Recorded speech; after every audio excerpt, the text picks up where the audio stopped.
Энэ бүх төлөөлж байна. Миний тэмцэл. Согогч Адольф Гитлер. Орчуулсан Монгол улсын соёлын говья зүтгэлтэн сэтгүүлч, сэтгэл судлаач Ямбин Чанту. Номыг уншсан Мэнд Жаргалын Батмагна.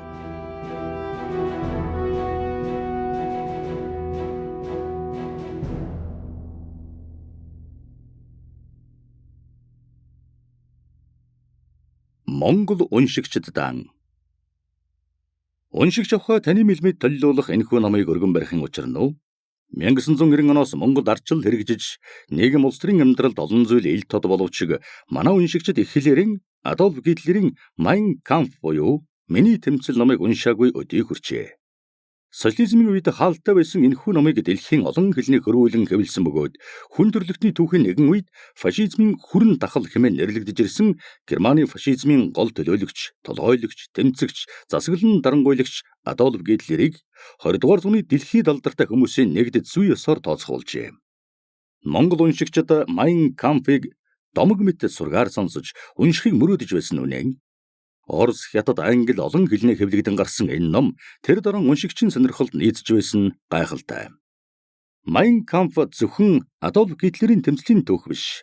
Германы ард түмний 20 дугаар зууны тэргүүн хагасын тэмцлийн түүх, улс төрийн хөдөлгөөн, намуудын тэмцлийн сурах бичиг юм. Энэ номыг орчуулан хэвлэснээр фашизмыг сурчилсан хэрэг бус. Дэлхийг донслогсон Адольф Гитлер жин тэнэг байгаагүй ойлгоно. Энэ номыг уншсан хэн боловч тэмцэлд дүгнэлт хийж чадах бөгөөд монголчууд язгуурын тэмцэгч болохоор Mein Kampf-ыг уншихгүй үлдэх нь тэнэг bizээ.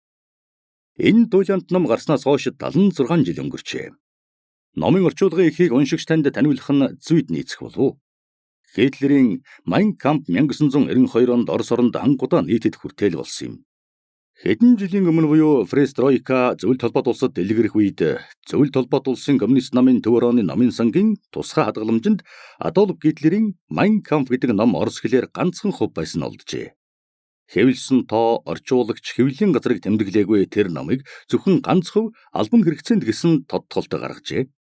Тиймээс Адольф Гитлерийн програмчилсан энэ дуйлаант бүтээлийг бид Монголдон анхудаа уншигчдаа хүргэж байгаа юм. Хэдэн жилийн өмнө Балтийн тэнгис орчмын тусгаар тогтносон 3 улсад энэ номыг хэвлэн гаргахад нэлээд шуугиан дэгдээсэн бөгөөд Латв улсын ерөнхийлөгч ардчилсан Латв улсын улс төрчид юуныг нь маш их сайн унших хэрэгтэй гэж мэдэгдсэн байдаг. Харин манай уншигчдын таашаалд энэ ном нийцнэ гэдэгт итгэж байна. Ялангуяа төр засгийн албан хаагч, төрийн түшээд болон улс төрийг сонирхогч, улс төр зүтгэгчдийн унших дуртай номуудын нэг болох үе зав. Гитлер хэн байв? Адольф Гитлер жинхэнээр нь Шикл Грубер 1889 оны 4-р сарын 20-нд Австрийн Браннау нэртэй жижиг суурьнд галын байцаагч төшмөлийн гэрт төржээ. 1945 оны 4-р сарын 30-нд амин хорлож өгсөн гэдэг боловч өнөө болтол нэг хэсэг нь үүсгэсээр байгаа юм. Гитлер Германы фашист намын тэргүүн, улсын тэргүүн байжээ. 1914 оноос өмнө бодит сургуулиас хөөгдөж тодорхой сургууль ажилгүй Австрид амьдарч байсан ажээ. Дараа нь Германд ирсэн бөгөөд үндэсний үзэл буюу национал социалист, үндэснийг хавчин гадуурхах үзэл буюу антисемитизм, еврей нарыг хавчин хийх харгас үзэл гэж анх гарсныг ясмахнаасаа дэмжигч төдийгүй онолыг боловсруулсан хүн байв. Дэлхийн 1-р дайны үед цэргийн алба хааж 2 удаа хөнгөн шархтсан. Кайзерийн армийн багдрах золтой байсан бөгөөд хожим цэргийн гэгэрлийн асуудал эрхэлсэн офицер болсон боловч офицерын хэрэгэм цол мөрдөс хэрэглэж үзээгүй юм. Тэр дайны дараа Мюнхний Рейхверийн сөрөг тагнуулын газарт нууц мэдээлэгчээр ажиллаж байв. Үндэсний социалист намын зохион байгуулагчдын нэг 1920 оноос фюрер буюу жолоодогч болжээ. Түүнд уг намын гишүүний дугаар 7 батлахыг гардуулсан аж. Намын болон үндэсний социалист хөтөлбөрийн удирдагчийн хувьд хурал, цуглаан, жагсаал зохион байгуулж түүнд голцоо өөрөн үгэлдэг байж. Тэр нам хөдөлгөөний тамга таних тэмдэг бэлэгдэл сонин хожим талбайг санаачилсан уран зураг сонирхдог түүхээс босож шинжлэх ухааныг тоодгүй хүн байж. Анх фашизмын далбаа сүлд таних тэмдэг ханцууч тэмдгийг зохиохын тулд Герман даяар төсөл зарлаж олон мянган төслийг хүлээн авчээ. Гэхдээ Гитлер өөрөө олонтоо зурж, дүрсэлж, хийснээ голж, хичээнгүйлэн оролдож, бусдын төсөлтөд харьцуулан үзэж, удтал тунгаан бодсоор ертөнцийн 3 хурцанганы зохицол буюу хар, улаан шар, хар цагаан шар, цагаан улаан хар гэсэн төслийг хийж үзээд өргөн олон төмний хараа булааж, сэтгэлийг гжигдэж сэртхийлгэх улаан цагаан хар 3 өнгө дээр тогтсон байна. Тэр энэ 3 өнгийг шилж аваад олон удаа төслөө зуржээ. Эцэст нь часулаан дэвсгэр дээр цав цагаан дүгрэг байрлуулж, тэр цагааны голд хасхыг тасгараар зуржээ.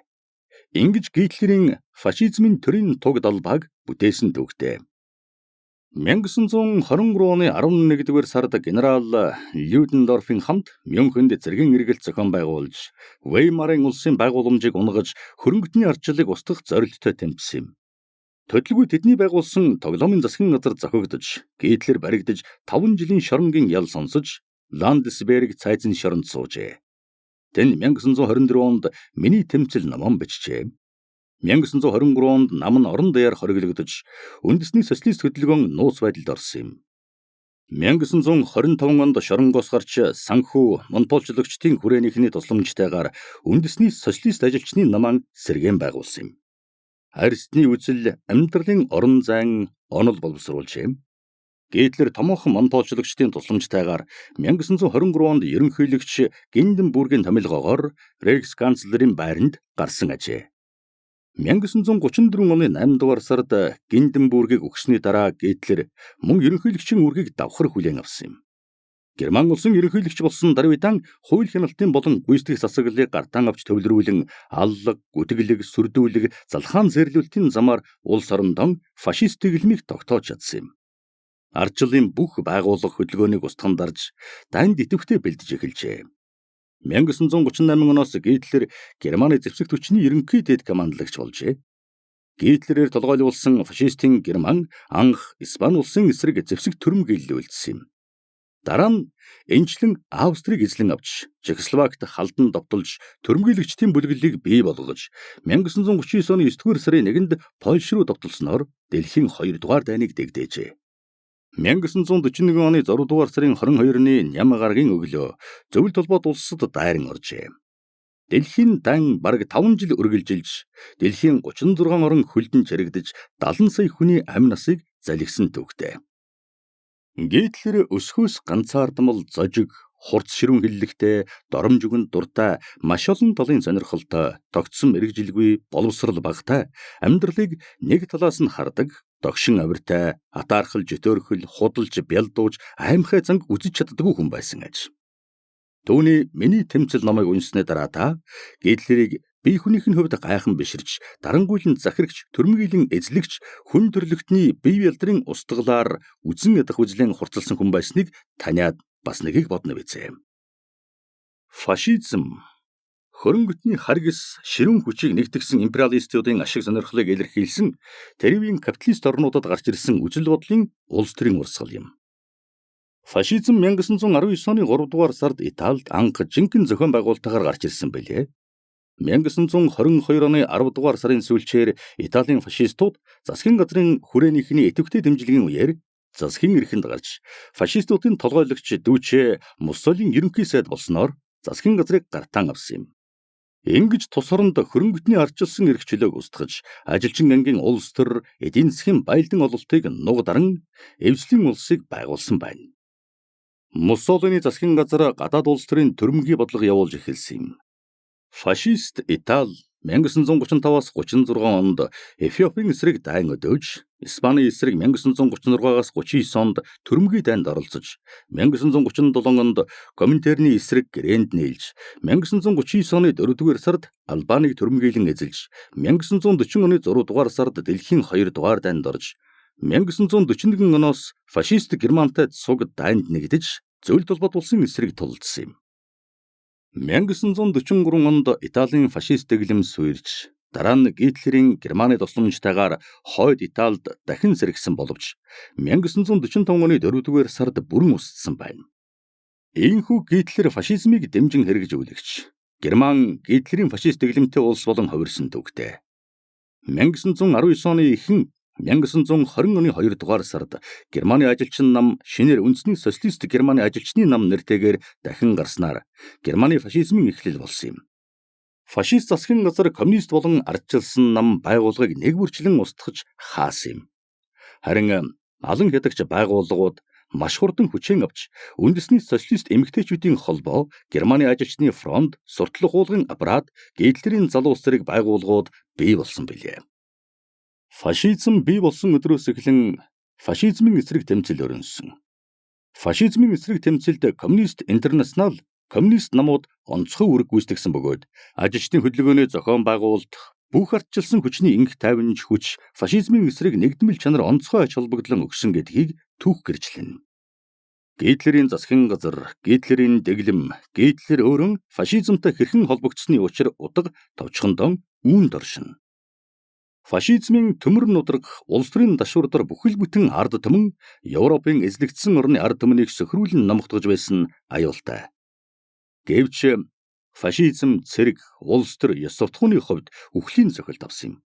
Үүнийг нэгдсэн үндэсний байгууллагын байгуулсан цэргийн Нюрнбергийн шүүхээр шүүж хүн төрлөختний өмнө зарлан тунхагласан билээ.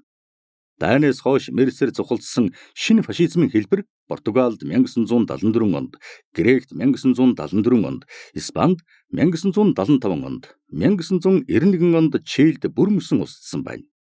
Фашизм бүрэн утга хэлбрээрэн дахин өндийх нийгэм, улс төр, ёс суртахууны хөрс 21-р зууны аль ч улс оронд байхгүй. Фашизм 20-р зууны эмгэнэлт явдал хүн төрлөختний түүхийн томоохон хар толб байсан юм. Адольф Гитлерийн 111 жилийн энэ ном анх хэвлэгдсэний 76 дахь жилд Монголын уншигчдын гарт миний тэмцэл ном очиж байна. Өмнөх үг 1924 оны 4-р сарын 1. Би Мюнхний шүүхийн шийдвэрээр Ландсберг цайзад хоригдож байлаа. Би олон жилийн өмнөөс бодож байсан миний нөхөд ч урайлан зоригжуулж байсан номон бичгэд зав болдоо. Манай хөдөлгөөний хувьд зайлшгүй хэрэгтэй ч байх юм билүү? Би 2 бат номондоо манай хөдөлгөөний хэлхээ гаргах төдийгүй түүний хөгжлийн зургийг тодхон гаргах ёстой гэж үзсэн юм. Энэ хэлбэрийг сонгосноор бидний ухааныг уудлан гаргахаас илүү байж мэднэ. Үүний зэрэгцээ би өөрийн хөгжил түүх намтран өгүүлэх боломжийг олж авна. Энэ бол зайлшгүй хэрэгтэй гэдэг нь миний бүтээлийн 1-2 дугаар батд тусгалан олсон бөгөөд миний чин зорилготой еврейн хэвлэл мэдээллийн гутамшигт намтар хэрхэн зөрчилдөж байсныг эсэргүүцэхэд хэрэг болсон юм. Би энэхүү бүтээлдээ хүний хүнд хандах гээгүй бөгөөд манай хөдөлгөөнийг зүрх сэтгэлээсээ дэмжигчид улам гүнзгийрүүлж хэрэгжүүлэхийг хүсэгчдэд хандахыг хүссэн юм шүү. Хүмүүсийн таашаалыг хэвлэл үг хэллэгээр байлдан дагуулж болно гэдгийг би мэднэ. Энэ ертөнцид аливаа агуу их хөдөлгөөн өөрийн агуу их сурталчаар хэмжигдэнэ үү гэхээс биш, агуу зохиолчоор хэмжигдэхгүй. Тийм ч учраас бидний зарчмын чанартай төгс өгүүлэмж бичгийн хэлбэрээр зайлшгүй үлдэнэ гэдгийг би бас олж харсан юм. Энэхүү 2 батмын манай хамаг үйл хэргийн улс төрний чулуу болдог. Ландсбергийн цайзад 1923 оны 11-р сарын 8-наас 9-нд болсон хувилдаанд оролцогчид болон Гитлерийн хэргийг шүүх хурал Мюнхен хотноо 1924 оны 2-р сарын 26-нд эхэлсэн юм. Хадгалагдж үлдсэн тэрхүү шүүх хурлын материал нь тэр үеийн хөрөнгөтний Германы хууль болон Германы хувьсгалыг эсэргүүцэгчдийн түүхэнд ховор сонирхолтой баримт юм. Аргагүйцсэн хувилдааны оролцогч фон Кар, генерал Лоссов нар бүтлгүй асуудлаас татгалзсныг ирчүүд гэж хэрэг татагджээ.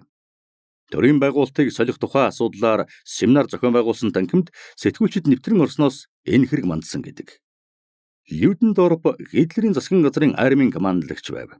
Тэр би өөрийн үзэж байгаагаар ажилласан гэдгийг натулсан. Тиймээс шүүх түүнийг Гитлертэй хувилдаагүй учраас шийтгэж болохгүй гэж үзжээ. Шүүх Гитлертэй буруу оноохтон Гитлер бол Австрийн герман хүн. Тэр өөрийгөө герман гэж үздэг. Гитлер жинхэнэ үндэсний сэтгэхүй зан чанартай хүн бөгөөд бараг 4 жил хагасын туршид сайн дураар Германы арминд явж дайсантай тулдаж, эр зоргоор нь тодорч бас шархтаж, эрүүл мэндээр нь хохирч байсан гэд шүүхийн шийдвэрээр Гитлерийг цэргээс халжээ. Шүүх энэхүү шийдвэрийн тараагаагүй.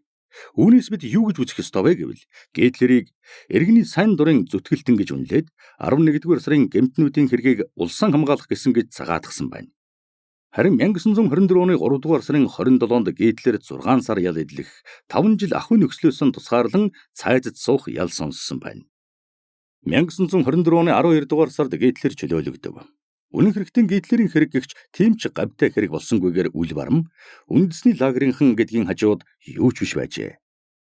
Профессор Гүмбэл 2 жилийн аллаг гэдэг номонд 1919-өөс 21 оны үед зүүн хүчнийхний бүртгэлээр 12 удаагийн аллагад 314 хүн алагдсан гарцаагүй үнэн. Зүүнийхнээс аллагад оролцсон гэдгээр 8 цааслуулсан. Барууныхнаас харин нэг ч хүн байгаагүй. Алуусан хүмүүсийн дунд зүүнийхний 14 жил хүртэл эдэлсэн ялыг барууныхан 2 сар эдэлж байсан. Хувьсгалын эсэргүүцэгчдийн ихэнх алуурчид ялгүй үлдсэн гэж тэмдэглэсэн байдаг.